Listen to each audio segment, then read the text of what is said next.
ወይዘሮ ሜላት ከእስር ቤት ልትፈታ ነው።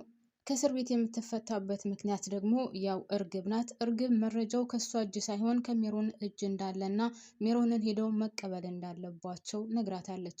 ነገር ግን ወይዘሮ ሜላትን እዚህ ላይ እንድትጠነቀቅም ነግራታለች። ከአክስቴ ከወይዘሮ ባዩሽ ጀርባ ማንነታቸው ያልታወቀ በጣም ከባዶችና ኃይለኞች ሰዎች አሉ። አክስቴን ወይዘሮ ባዩሽን ተጠቅመው ነው የጣሏት ስትልም አስጠንቀቃታለች። አሁንም ምናልባት እኔ ላልወጣ እችላለሁ ከዚህ እስር ቤት፣ ነገር ግን አንቺ እንድትጠነቀቅ ይፈልጋለሁ። አንቺን ምናልባትም ሊያጠቁሽ የሚፈልጉ ሰዎች አሉ። አክስቴን ተጠቅመውባታል። አክስቴን ተጠቅመው ጥለዋታል። ስለዚህ ከጀርባው ያሉት ሰዎች አንቺን እንደማይምሩሽና ዝም ብለው እንደማያልፉሽ እርግጠኛ ነኝ። ስለዚህ ተጠንቀቂ ከእስር ቤት ስትወጪ ስትልም እርግብ የምታውቀውን ነገር ለእያንዳንዷ ለወይዘሮ ሜላት ነግራታለች። ያው እንግዲህ ከባዩሽ ጀርባ የነበረው ማን ነው ካላችሁኝ የአቶ ቃልአብ የእዝራ አባት ነው። አቶ ቃልአብ የእዝራ አባት ወይዘሮ ሜላትን በጣም አጥብቆ በጣም ከሚገባው በላይ ይጠላታል። የሚጠላት ምክንያቱ ደግሞ የእሱ ድርጅት ቁልቁለት እየሄደ የወይዘሮ ሜላት ድርጅት ወደ ላይ ሽቅብ እየወጣ ስለሆነ መበለጥ የለብኝም፣ የእሷ ድርጅት መክሰር አለበት በሚለው ነበር ከወይዘሮ ባዩሽ ጋር ሲሰሩ የነበረው።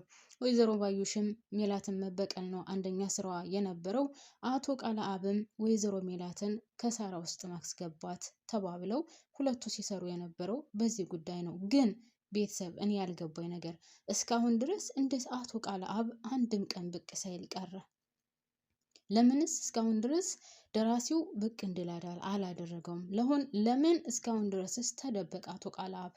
ዋናውና የዚህ ሁሉ ዘዋሪ አቶ ቃልአብ ነው። አቶ ቃልአብ ደግሞ የዚህ ሁሉ ነገር ዘዋሪ የሆነበት ምክንያት የወይዘሮ ሜላትን ድርጅት ለማክሰር እና የእሱ ድርጅት ከፍ ብሎ እንድታይለት አልበለጥም በማለት ነው። ሰላም የኔ ምርጦች እንዴት ናችሁልኝ? ሰላም ናችሁ ወይ? በያላችሁበት ሰላማችሁ ብዝዝት ይበልልኝ። የኔ ውድ ቤተሰቦች ስለምታበረታቱኝ እውነት ለመናገር ከልብ ነው የማመሰግነው። አሁንም ቪዲዮ የሚደርሳችሁ ውድ የሀገሬ ልጆች እባካችሁን ላይክ በማድረግ ተባበሩኝ። እውነት መልካምነት ለራስ ነው፣ አይጎዳችሁም። ቪዲዮ እይታ አለው ግን ላይክ የሚባል ነገር የለውም። እናም እባካችሁን ላይክ በማድረግ ተባበሩን። አዲስ ከሆናችሁ ደግሞ ሰብስክራይብ አድርጋችሁ የደወል ምልክቷን በመጫን እባካችሁን አበረታቱኝ። 10,000 መግባት አማረኝ እና ፕሊስ ቤተሰቦቼ እባካችሁን አበረታቱኝ። እናንተን አይጎዳችሁማ። ስለዚህ እስካልጎዳችሁ ድረስ እኔን ለማበረታታት ደግሞ አትንፈጉኝ ማለት ነው። እና ደግሞ አሁን ትልቅ ችግር የሚፈጠረው ወይም ደግሞ በወይዘሮ ሜላት መካከል እና በልጇ መካከል ትልቅ ችግር ይፈጠራል ብዬ አስባለሁ። ለምን ካላችሁኝ አቶ ቃልአብ ወይዘሮ ሜላትን ይህን ሁሉ መከራና ስቃይ እንዲደርስባት ያደርገው አንደኛ እሱ ነው። ወይዘሮ ባዩሽን ተጠቀመባት እንጂ እሷ ይህን ሁሉ ፈብርካ ይህን ሁሉ ፈልስፋ የምታደርግ ሴት አይደለችም። ገንዘብ ስትፈልግ በገንዘብ፣ ሌላ ሰው ስትፈልግ ሰው መቅጠር በሰው መቅጠር ሲተባበራት የቆየ ሰውዬ አቶ ቃልአብ ነው። አቶ ቃልአብ እንግዲህ በጣም የሚያሳዝነው ነገር ደግሞ ልጁ እዝራ የሀኒቹ አፍቃሪ ነው። አስባችሁታል? የሀና አፍቃሪ ሀና የእናቷን ጥላት ልጅ ልታገባ ወይም ደግሞ የወደፊት የልጆቹ አባት ልታደርገው ነው። እዚህ ላይ ችግር የሚፈጠር ይመስለኛል።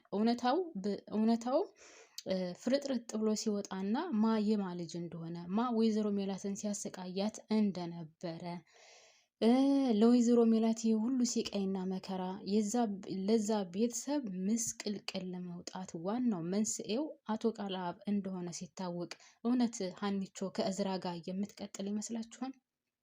እኔ በበኩሌ አይመስለኝም።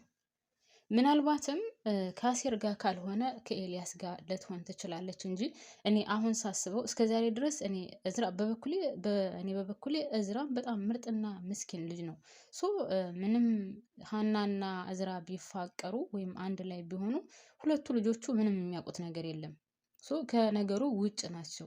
ነገር ግን ትልቅየው ችግር ደግሞ ምንድነው? ቤተሰብና ቤተሰብ ካልተስማማ በጥላትነት የሚፈላለግ ከሆነ አስቸጋሪ ነው የሚሆነው። ለሚወለዱት ልጆችም ሆነ ለነሱ ለትዳራቸው አብረው ሲኖሩ ሰላም አይኖርም፣ ሰላም አይሰጣቸውም ለትዳራቸው። ስለዚህ ሁለታቸው አንድ ላይ ይሆናሉ የሚለው አይመስለኝም። በዛ ላይ ደግሞ እዝራ አባቱ የሚለውን ነገር በጭራሽ እንትን አይልም። ለምሳሌ አታድርግ ካለው አባትየው አያደርግም፣ አድርግ ካለው ያደርጋል። አባቱ ያለ እናት ያሳደገው ስለሆነ ስለዚህ የአባቱን ለእያንዳንዷ ቃላት ይተገብራል የሚለውን ነገሮች ሁሉ በሙሉ ኮንፊደንስ ነው የሚያደርገው። ስለዚህ ይችን ልጅ ተዋት፣ እኔ ጥላቶች ናቸው እነዛ ቤተሰቦች ካለው ሊተዋት ይችላል። ሲቀጥል ሀኒቾን ብትሆን የእናቷ ጥላት እንደሆነና ለዚህ ሁሉ ምስቅልቅል ሊያበቃቸው እሱ እንደሆነ ካወቀች እርግጠኛ ነኝ አንድም ቀን ከእዝራ ጋር ትቆያለች ብዬ አላስብም። ያው አሁን ከኤልያስም ሆነ ከተምቹ ማለት ከአሴር የምትወደው እዝራን ነው። ነገር ግን እውነታው ሲወጣና ትክክለኛ ማንነታቸው ሲታወቅ አብራ ትቀጥላለች ወይ የሚለው ነገር አሳሳቢ ነው። አብረው ሊቀጥሉም አይችሉም፣ እርግጠኛ ነኝም አይቀጥሉም። ውድ ቤተሰቦች እናንተስ ምን ትላላችሁ? ይቀጥላሉ? እስኪ ሀሳብ አስተያየታችሁን ያካፍሉኝ። ሁለቱ ልጆቹ የሚያውቁት ነገር የለም ከነገሩ ከጭቅጭቁ ከዚህ ሁሉ ቡጥቡጥ ከዚህ ሁሉ ውጣ ውረድ ምናምን የሉበትም። ግን ዋናው ነገር ደግሞ ፋሚሊ ነው። ቤተሰቦች ካልተስማሙ፣ ቤተሰቦች በጠላትነት የሚተያዩ ከሆነ የእነሱ ትዳር ራሱ ሰላም አይኖረውም። ስለዚህ ሁለታቸው የሰላም ጊዜ ወይም ደግሞ ሰላም ያለው ትዳር ያካሂዳሉ የሚለው ነገር ጥያቄ ውስጥ ይገባል ማለት ነው። የሚወለዱ ልጆች እስከዛ ከማን ነው የሚሆኑት? ከአባታቸው ቤተሰብ ወይስ ከእናታቸው ቤተሰብ? ስለዚህ እንደዚህ አይነት ነገር ያለበት ትዳር ደግሞ በጣም አስቸጋሪ ነው የሚሆነው እና በጣም የሚያሳዝነው ነገር ግን እዚህ ላይ ምን እንደሆነ ታውቃላችሁ ቤተሰብ? አሁን ሀና ያለችበት ጉዳይ ምናምን በጣም እያስጠላኝ ነው የመጣው። በነገራችን ላይ በቃ ማስመሰሏም ድራማውን አሰራሯም ምናምን የሆነ ክርፍፍ አላለችባችሁም ቤተሰብ? ልብሷ ራሱ የሆነ ስትር ያለ ልብስ ራሱ አልለብስም እና የሆነ ክርፍፍ ነው የምትለው። አይደኖ ለምን እንደሆነ አላውቅም። በፊት አሪፍ ነበረች እውነት። አሁን ከወይዘሮ ሜላት ቤት ሰራተኛ እያለች አባቷን ስታስታምም ምናምን ጥሩ ልብስ እንኳን ባልለብስም የሆነ ክርፍፍ አትልም ነበር። አሁን ግን የምንለብሰው ልብስም አያምርም። እኔ እንጃ የሆነ አላልን ቀረጻ ላይ ያለች እና ብዙ ሰው የሚያያት ያክል ሆና አይደለም የምትሰራው ወይም የምትለብሰው ልብስ ማለት ነው። እና እኔ ምኗም አላማረኝም። አሁን በዛ ላይ የምታደርጋቸው አክቶቿ ራሱ እንቅስቃሴዋ፣ ማስመሰሏ በጭራሽ ከእሷ ጋር አይሄድም። እንደው ድራማውንስ ሆነን ለመናገር ሰላም እየተተወነው በቃ ያምርባታል። ተበሳጨችም፣ ተናደደችም፣ ሳቀችም፣ ተጫወተችም በቃ እሷ ተስራው እውነት ለመናገር በጣም ነው ደስ የምትለኝ እኔ ሰላምዬ ከበፊት ጀምሮ ላለው እና ሀና ያም ሆነ ህይወቷ አሁንም ቢሆን ገና መስቀልቀል ላይ ነው። እውነት ለመናገር ምንም ነገር የፍቅር ህይወቷ ራሱ እንደምታዩት በሶስት ሰው ዙሪያ እያጠነጠነ ነው። አንደኛ ኤልያስ ነው፣ ሁለተኛ ተምቹ ነው፣ ሶስተኛ እዝራ ከማጋ ነው የምትሆነው። እነዚህ ሶስት ወጣቶች ደግሞ ቢገናኙ ይፋለጣሉ፣ አይማማሩም። ኤልያስም ቢሆን አሁን እዝራ የሚባለውን ልጅ አንድ ቀን ቢያገኘው ጭንቅላቱን ብሎ ነው የሚደፋው። ያው የራያ ልጆች ደግሞ በዚህ ነገር አይታሙም ታውቃላችሁ። በጩቤም ሆነ አንጀቱን ዘርግፎ ነው የሚጥልለት እና ፈጣሪ የጠብቀው ብቻ እዝራም ማለት ነው። ለማንኛውም የሀና ህይወት ግን እንዶ ከመጀመሪያ ጀምሮ ካያችሁት ውድ ቤተሰቦች የሆነ በችግር ዙሪያ የሚያጠነጥን ነው። ችግሩ ከአንቺ ጭንቅላት አይውረድ የተባለች መስል በፍቅር ዙሪያ እንኳ አስባችሁታ ምን እንደሚገጥማት። እንዶ ተምቹንም ተውት፣ እዝራንም ማለት ኤልያስንም ተውት። ከእዝራ ጋር እንኳን ልሁን ብትል ከምትወዱ ከምታፈቅረው ከእዝራ ጋር እንኳን ልሁን ብትል አስባችሁታል የሚፈጠረውን ችግር እውነታው ቢወጣ እና የሆነ አይሮን ነው በጣም የሚደብረዋ። በቤተሰብ እንደዚህ ደራሲው ከሀና ላይ በነገራችን ላይ በጣም ብዙ ነገር አብዝቶባታል። ማለቴ በፍቅር ህይወትሽ እንግዲህ ያንን ሁሉ መከራ ያንን ሁሉ ውጣ ውረድ ምናምን አሳልፋ እዚህ ደርሳ አሁን የፍቅር ህይወቷን እንኳን አጣጥማ እንዳታልፍና ደስተኛ ሆና እንዳትኖር በሶስት ወንዶች ታጥራለች።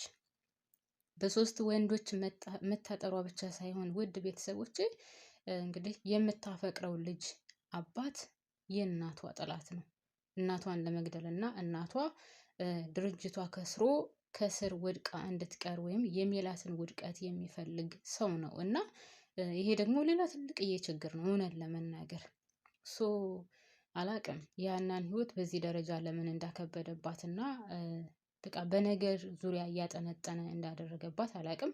ለማንኛውም የወይዘሮ ሜላት ቤተሰብ ፈተናው ይበቃቸዋል። ከዚህ በላይ መፈተኑ ይበቃቸዋል። ከዚህ በላይ በተለይ ሀና ደስተኛ ሆና ማየት እንፈልጋለን።